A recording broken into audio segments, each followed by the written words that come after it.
শুভেচ্ছা। দেশের সংবাদে স্বাগত জানাচ্ছি সুমাইয়া সাজ্জাদ। শুরুতেই সংবাদ শিরোনাম।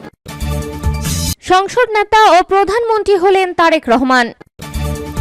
জুলাইয়ের সাথে গাদ্দারি করে বিএনপি সরকারের যাত্রা শুরু, বলল সার্জিস আলম। বিএনপির কড়া সমালোচনা, সাদেক কায়েমের রাজপথে নামার হুঁশিয়ারি।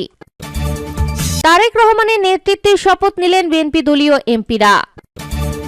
মন্ত্রিসভায় ডাক পেলেন নুরুল হক নূর। এবং সর্বশেষ জানিয়ে দেব, সকালে না বলার পর দুপুরে শপথ নিলেন জামায়াতের সংসদ সদস্যরা। শিরোনাম শুনছিলেন, এবার বিস্তারিত। সংসদ নেতা ও প্রধানমন্ত্রী হলেন তারেক রহমান। বিএনপি চেয়ারম্যান তারেক রহমান সংসদীয় দলের নেতা নির্বাচিত হয়েছেন। মঙ্গলবার বেলা 11:30টার পর সংসদীয় দলের সভাকক্ষে বৈঠক করেছেন বিএনপির নবনির্বাচিত সংসদ সদস্যরা। ওই বৈঠকে সর্বসম্মতিক্রমে তারেক রহমানকে সংসদ নেতা ও প্রধানমন্ত্রী হিসেবে নির্বাচিত করা হয়। বিএনপির মিডিয়া সেলের সদস্য সাইরুল কবির খান গণমাধ্যমকে এই তথ্য জানিয়েছেন। এর আগে মঙ্গলবার 17 ফেব্রুয়ারি সকাল 11:15টায় জাতীয় সংসদ ভবনে শপথ কক্ষে শপথ নেন বিএনপি থেকে জয়ী প্রার্থীরা। প্রধান নির্বাচন কমিশনার CCAM নাসিরউদ্দিন নবনির্বাচিত সংসদ সদস্যদের শপথ পাঠ করান। সংসদ সচিবালয়ের সচিব কানিজ মাওলা শপথ অনুষ্ঠান পরিচালনা করেন। জুলাইয়ের সাথে গাদ্দারি করে বিএনপি সরকারের যাত্রা শুরু, বলল সার্জিস আলম। জুলাই সনদ ও অভ্যুত্থানের আকাঙ্ক্ষার সঙ্গে গাদ্দারি করে বিএনপি সরকারের যাত্রা শুরু হলো বলে মন্তব্য করেছেন জাতীয় নাগরিক পার্টি এনসিপির উত্তরাঞ্চলীয় মুখ্য সংগঠক সার্জিস আলম। মঙ্গলবার তিনি তার ভেরিফাইড ফেসবুক পাতায় দেওয়া এক পোস্টে এই কথা বলেন। উল্লেখ্য, ত্রয়োদশ জাতীয় সংসদ নির্বাচনে পঞ্চগড় 1 আসনে সার্জিস আলম হেরেছেন। মূলত সংসদ ভবনে বিএনপির নির্বাচিত সংসদ সদস্যদের শপথ অনুষ্ঠান শুরুর আগে দলীয় এমপিদের উদ্দেশ্যে বিএনপির স্থায়ী কমিটির সদস্য সালাউদ্দিন আহমেদ জানান, তারা আজ সংবিধান সংস্কার পরিষদের শপথ নিচ্ছেন না। সালাউদ্দিন আহমেদ সাদা ও নীল রঙের দুটি ফরম হাতে নিয়ে বলেন, আমরা কেউ সংবিধান সংস্কার পরিষদের সদস্য নির্বাচিত হইনি এবং সংবিধানে এখনো এটা ধারণ করা হয়নি। গণভোটের রায় অনুযায়ী সংবিধান সংস্কার পরিষদ গঠিত হলে সেটা সংবিধানে আগে ধারণ করতে হবে এবং সংবিধান সংস্কার পরিষদের সদস্যকে কে শপথ নেওয়াবেন সেটার বিধান করতে হবে। এমন ফরম সংবিধানের 3য় তফসিলে আসবে। সেগুলো সাংবিধানিক সংসদে গৃহীত হওয়ার পরে সংবিধান সংস্কার পরিষদের সদস্যদের শপথ নেওয়ার বিধান করা যাবে। আমরা সংবিধান মেনে এই পর্যন্ত চলেছি, আশা করি সামনের দিনেও চলব। উল্লেখ করে তিনি দলীয় সদস্যদের উদ্দেশ্যে আরো বলেন, আমি মাননীয় চেয়ারম্যানের নির্দেশে ওনার উপস্থিতিতে আমাদের দলীয় সিদ্ধান্ত জানালাম।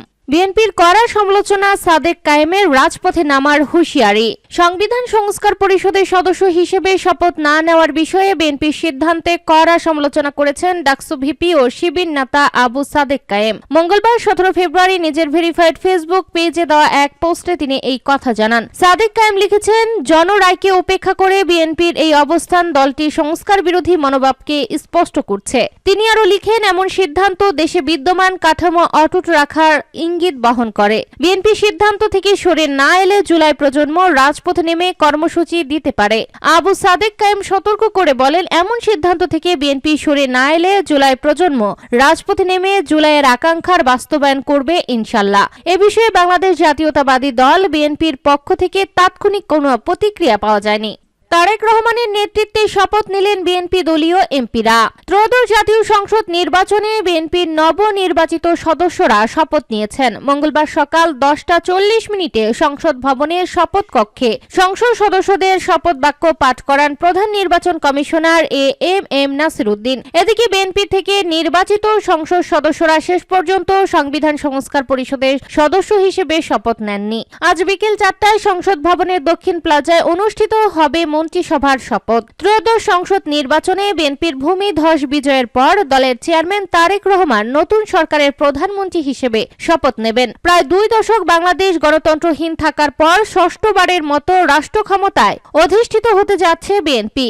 ইতিহাস সেরা 12 ফেব্রুয়ারি নির্বাচনে 2/3 আসনে বিজয়ী দলটি আজ সরকার গঠন করতে যাচ্ছে। খালেদা জিয়া 2006 সালে প্রধানমন্ত্রী হিসেবে দায়িত্ব শেষ করার 20 বছর পর প্রধানমন্ত্রী হিসেবে শপথ নিতে যাচ্ছেন তার ছেলে এমএলএ তারেক রহমান। তিনি বিএনপির এই ভূমিধস বিজয়ের কারিগর। এর আগে 2001 সালে 1 অক্টোবর বিএনপির ভূমিধস বিজয়ের নেপথ্যের কারিগরও ছিলেন তারেক রহমান। সদ্য অনুষ্ঠিত সংসদ নির্বাচনে বিএনপির 209 জন এমপি নির্বাচিত হন। এর মধ্যে বগুড়া 6 থেকে তারেক রহমান পদত্যাগ করায় আসনটি শূন্য ঘোষণা করা হয়েছে। চট্টগ্রাম 2 এর জয়ী সারোয়ার আলমগীর ও চট্টগ্রাম 4 এর আসলাম চৌধুরীর ঋণ খেলাপির বিষয়টি আদালতে থাকায় এই 2 আসনের গেজেট প্রকাশ স্থগিত রয়েছে। বিএনপি তাদের সংসদীয় দলের সভায় জোটের শরিক 3 MP Bangladesh Jatiya Party BJP chairman barrister Andaleeb Rahman Partho, গণসংহতি আন্দোলনের সমন্বয়ক জুনায়েদ তাকি এবং গণ অধিকার পরিষদের সভাপতি ও ডাকসুর সাবেক ভিপি নুরুল হক নূরকে আমন্ত্রণ জানাতে পারে। এই 3 জন মন্ত্রিসভায় প্রতিমন্ত্রী হিসেবে আমন্ত্রণ পেতে পারেন। বিএনপি সংসদীয় দলের সভায় নেতা নির্বাচনের বাইরেও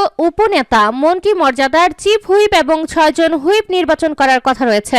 সংসদ উপনেতা হিসেবে সালাউদ্দিন আহমেদের নাম শোনা যাচ্ছে। বিরোধী দলের আসনে বসতে যাওয়া জামায়াত জোট তাদের সংসদীয় দলের সভায় জোটের শরিকদের আমন্ত্রণ জানাবে। সেখানেই বিরোধী দলীয় নেতা, উপনেতা ও চিফ হুইপ ও হুইপ নির্বাচন করা হবে। বিরোধী দলীয় নেতা মন্ত্রীর মর্যাদা ভোগ করে থাকেন।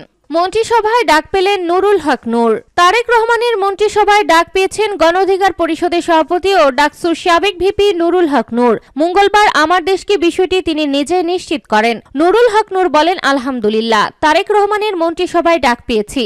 আমাকে কল করা হয়েছে। তারেক রহমান এবং বিএনপিকে ধন্যবাদ। সকাল 10:40 সংসদ ভবনের শপথ কক্ষে ত্রয়োদশ জাতীয় সংসদ নির্বাচনে বিএনপির নবনির্বাচিত সদস্যরা শপথ নিয়েছেন। শপথ বাক্য পাঠ করেন প্রধান নির্বাচন কমিশনার এম নাসির উদ্দিন। এদিকে বিএনপি থেকে নির্বাচিত সংসদ সদস্যরা শেষ পর্যন্ত সংবিধান সংস্কার পরিষদের সদস্য হিসেবে শপথ নেননি। আজ বিকেল 4টায় সংসদ ভবনের দক্ষিণ প্লাজায় অনুষ্ঠিত হবে মন্ত্রিসভার শপথ। ত্রয়োদশ সংসদ নির্বাচনে বিএনপির ভূমিধস বিজয়ের পর দলের চেয়ারম্যান তারেক রহমান নতুন সরকারের প্রধানমন্ত্রী হিসেবে শপথ নেবেন। সকালে না বলার পর দুপুরে শপথ নিলেন জামায়াতের সংসদ সদস্যরা। ত্রয়োদশ জাতীয় সংসদের সংসদ সদস্য ও সংবিধান সংস্কার পরিষদের সদস্য হিসেবে শপথ নিয়েছেন বাংলাদেশ জামায়াত ইসলামী নবনির্বাচিত প্রার্থীরা। আজ মঙ্গলবার দুপুর 12:23 জামায়াতের নবনির্বাচিত প্রার্থীরা সংসদ সদস্য হিসেবে শপথ নেন। আর দুপুর 12:27 তারা সংবিধান সংস্কার পরিষদের সদস্য হিসেবে শপথ নেন। জাতীয় সংসদ ভবনের সভা কক্ষে এই অনুষ্ঠান হয়। জামায়াতের নবনির্বাচিত সংসদ সদস্যদের পৃথকভাবে এই 2 শপথ পড়ান প্রধান নির্বাচন কমিশনার এম নাসির উদ্দিন। এর আগে আজ সকালে জামায়াতের নায়েবে আমির সৈয়দ আব্দুল্লাহ মোহাম্মদ তাহের প্রথম আলোকে বলেছিলেন, বিএনপির সংসদ সদস্যরা সংবিধান সংস্কার পরিষদের সদস্য হিসেবে শপথ না নিলে জামায়াতের নবনির্বাচিত সংসদ সদস্যরা কোনো শপথই নেবেন না, কারণ তারা মনে করেন সংস্কারবিহীন সংসদ অর্থহীন। শেষ পর্যন্ত জামায়াতের নবনির্বাচিত সংসদ সদস্যরা শপথ নিলেন। আজ বেলা 11:15 কিছু আগে সংসদ সদস্য হিসেবে শপথ নেন বিএনপির নির্বাচিত প্রার্থীরা। তাদের শপথ পড়ান প্রধান নির্বাচন কমিশনার এম নাসির উদ্দিন। তবে তারা সংবিধান সংস্কার পরিষদের সদস্য হিসেবে শপথ নেননি।